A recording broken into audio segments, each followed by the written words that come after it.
નમસ્કાર કલમ યુદ્ધ સમાચારની સાથે હું છું આપની સાથે પાયલ બામભણિયા। તો જોઈએ આજના મહત્વના સમાચારમાં। ગીરગઢડાના પીછવી ગામે તંત્ર દ્વારા અગાઉ રોડ રસ્તાઓના દબાણો દૂર કરવા કામગીરી હાથ ધરાઈ હતી। તે સમયે કેટલાક ગામ લોકો દ્વારા વાંધા અરજીઓ તંત્ર સમક્ષ આપવામાં આવી હતી। ત્યારબાદ તંત્ર દ્વારા વાંધા અરજીની કોઈ સુનાવણી આપવામાં આવી ન હતી। કોઈ પણ પ્રકારની જાણ કર્યા વગર નોટિસ તથા વાંધા અરજીની સુનાવણી કર્યા વગર બીજા રાઉન્ડમાં પોલીસ બંદોબસ્ત સાથે તંત્ર દ્વારા તારીખ 19/12/2024ના રોજ દબાણો દૂર કરવા ડિમોલેશનની કામગીરી હાથ ધરાઈ હતી। ડિમોલેશનની કામગીરી સમયે પોલીસ અને ગામ લોકો વચ્ચે ઘર્ષણ પણ થયું હતું। નાના ગરીબ વર્ગના લોકોના ઓટલા ઉકેડા અને નાના દબાણો પોલીસ બંદોબસ્ત સાથે મશીનરીથી દબાણ દૂર કરવાની કામગીરી શરૂ કરાઈ હતી। નાના દબાણો દૂર કરવામાં મોટા પ્રમાણમાં દબાણો કરવાવાળા બાઘડ બિલ્લાઓ નાસ્તા ફરે છે। તાલુકા વિકાસ અધિકારી તેમજ ગ્રામ પંચાયત દ્વારા દબાણો દૂર કરવાની કાર્યવાહી શરૂ થતાં ભારે વિરોધ અને દેકારો મચી ગયો હતો અને વિરોધ કરી રહેલી મહિલાની ટીંગાટોળી કરી અને દૂર ખસેડવામાં જોર જબરદસ્તી હટાવવામાં પ્રયાસ કર્યો હતો।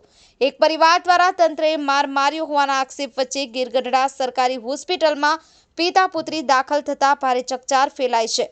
જાણવા મળતી વિગત અનુસાર પીછવી ગામે 4 રસ્તા પર ઓટલા ઉકરડા અને દિવાલોના બાંધકામ કરી પંચાયતની જમીન દબાણ કરેલ હોવા અંગે ફરિયાદ કરતા એક માસ પહેલા આવા દબાણો દૂર કરાયા હતા, પરંતુ 45 જેટલા નાના પરિવારો ઓટલાના દબાણો બાકી રહેતા તાલુકા વિકાસ અધિકારી ત્રિવેદી અને ગ્રામ પંચાયત દ્વારા પોલીસ બંદોબસ્ત સાથે દબાણ હટાવવા પહોંચતા વિરોધ પ્રદર્શન થયું હતું, પરંતુ તંત્રએ મચક આપ્યા વગર 45 દબાણો ઓટલા ઉકરડા બાથરૂમ દિવાલો દૂર કરી રસ્તા ખુલ્લા કરાયા હતા। જેમાં એક પરિવારે વાંધા સાથે એક માસ પહેલા અરજી તંત્રને આપેલ તેની સુનાવણી કર્યા વગર ઓટલાનું દબાણ દૂર કરવા જતા મહિલાએ વિરોધ કરતા મહિલા પોલીસ દ્વારા ટીંગાટોળી કરી હટાવેલ હતા। આ ઝપાઝપી દરમિયાન તંત્રએ છાતીમાં ટીકાપાટુનો માર માર્યો હોવાના આક્ષેપ સાથે ગીરગઢડા હોસ્પિટલમાં સારવાર અર્થે દાખલ થયા હતા। તંત્ર દ્વારા જોર જબરદસ્તી કરી અને પોલીસના ડરે નાના માણસોના દબાણો દૂર કર્યા, પરંતુ મોટા કહેવાતા માથાઓએ ગૌચરની 400 વીઘા જમીન દબાણો કરી લીધી હોય તેને યેનકેન પ્રકારે છાવરતા હોવાના ગંભીર આક્ષેપ ગામ લોકો દ્વારા કરવામાં આવ્યા હતા। આ અંગે તાલુકા વિકાસ અધિકારી ત્રિવેદીને પૂછતા તેમણે ગૌચરની જમીનના દબાણો અંગે નોટિસ અપાયેલ હોય પરંતુ કોઈએ દબાણો હટાવ્યા નથી। ટૂંક સમયમાં કાનૂની કાર્યવાહી પૂર્ણ કર્યા બાદ આ ગૌચરની જમીન ખુલ્લી કરવાની કાર્યવાહી હાથ ધરાશે તેવું તંત્ર દ્વારા જણાવવામાં આવ્યું હતું। સંવાદદાતા વિક્રમ સાખટ, કલમ યુદ્ધ સમાચાર।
આપનો પરિચય?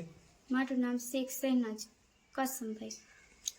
અને બેન, જે આ ડિમોલેશન બાબતની જે ઘટના કાલે બની છે એ હકીકત સાચી ઘટના શું બની છે જરીક જણાવશો? ડેમોલેશન માટે ટીડીઓ સાહેબ અને મંત્રી અને એના કર્મચારી આવ્યા હતા બધી, અને પોલીસ પ્રોટેક્શન લઈને। એટલે અમે એને એમ કીધું કે તમે ડેમોલેશન કરવા આવ્યા અમારું મકાન પાડવા, તો અમે વાંધા અરજી જે આપેલી છે એનો કઈ નિકાલ આવી જવા દો। અમે મહિના દિવસ પહેલા એ નોટિસ આપેલી છે જિલ્લામાં, તાલુકામાં અને ગ્રામ પંચાયતમાં, એનો કઈ નિકાલ આવ્યો નથી। એ લોકો અમે નોટિસ આપેલી છે એનો કઈ જવાબ આપ્યો નથી। અમે એમ કહેતા હતા કે એનો જવાબ આવી જાય ત્યાં સુધી તમે આગળ ગામમાં કાર્યવાહી કરો, પછી અમારું મકાન લઈ લ્યો। તો એ લોકો કઈ માનતા જ નતા ને એ કે નહીં કે પાડવાનું જ છે એમ કરી અને અમે અમારી ઓટી ઉપર, મકાનની ઓટી ઉપર બેઠા હતા કે અમારા મિલકતને નુકસાન ના પહોંચે એટલા માટે। તો પોલીસે મારા પપ્પાને જોર જબરદસ્તી કરી ધક્કા મારી અને એને પોલીસ વેનમાં બેઠાડી દીધા, છાતીના ભાગમાં ઢીકા મારી લીધા અને મને પીએસઆઈ કીધું કે આને પણ કે ઉપાડી લ્યો. એટલે મને પીએસઆઈએ અને લેડીઝ કોન્સ્ટેબલે બધાએ ઢહડી ઓટી ઉપરથી ઢસડી અને નખુના ઘા મારા કપડાં ફાડી નાખ્યા ને નખું મારી દીધા અને મને ગંભીર ઈજા પહોંચાડી અને મને શારીરિક અને માનસિક આપલાપ કરેલા છે પોલીસે, પીએસઆઈ અને લેડીઝ કોન્સ્ટેબલે. અને મને ઢસડી અને પોલીસ વેનમાં બેઠાડતા હતા. તો મેં કીધું કે હું કાંઈ ગુનેગાર છું, એટલે મેં મારું રક્ષણ કરવા માટે હું ગીરગઢડા હોસ્પિટલે દોડી ગઈ અને મારા પપ્પાને પોલીસ વેનમાં કલાક સુધી એને લોક કરી દીધા હતા અને મારા મમ્મીને પણ માર્યો છે. પછી હું અને મારા પપ્પા સરકારી દવાખાને દાખલ થયા હતા. ત્યાં અમે 1 વાગે દાખલ થયા હતા. તો 1 વાગ્યાના હોસ્પિટલમાંથી ડીઓ મોકલી દીધો હતો પોલીસ સ્ટેશનમાં. તો એ લોકોએ કાંઈ અમારે ફરિયાદ લેવા આવતા જ નહોતા. કેટલા અમે કંટ્રોલ રૂમમાં 112માં ફોન કર્યા તો એ લોકો આવતા જ નહોતા. કેટલી કલાક થઈ ગઈ, પછી 7:30-8 વાગે એ લોકો આવ્યા. કંટ્રોલ રૂમમાં ને ફોન કર્યો ને તો એ લોકો આવ્યા ને અમારું નિવેદન લીધું. દાદા આપનો પરિચય? મારું નામ કાસમભાઈ સુલેમાનભાઈ શેખ, મુકામ પીસવી, તાલુકો ગીરગઢડા, જિલ્લો ગીર સોમનાથ. ડિમોલેશનનો જે કાલે પ્રશ્ન હતો એ હકીકત શું છે જણાવશો?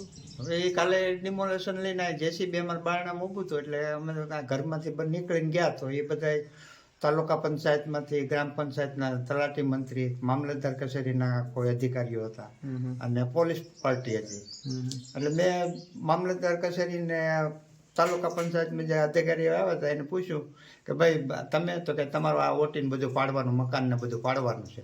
મેં કીધું સાહેબ મેં આ બાબતની મેં ગઈ 27 તારીખે વાંધા અરજી આપેલી છે. વાંધા અરજીનો હજી સુધી કાંઈ નિરાકરણ કે મને કાંઈ જવાબ મળ્યો નથી. તો એ વાંધા અરજી આવ્યા પછી તમારે ડિમોલેશન કરવું હોય તો કરો. મારું મકાન આવતું છે તો મારું મકાન સ્વેચ્છાએ હું પાડી નાખી. તો એમ માન્યા નહીં. તો પછી અમે અમારી ઓટીએ જઈને બેઠા હતા કે ભાઈ અમે અમારું આ નિર્ણય ન આવે અમારે વાંધા અરજીનો ત્યાં સુધી અમે નહીં પાડવા દઈએ.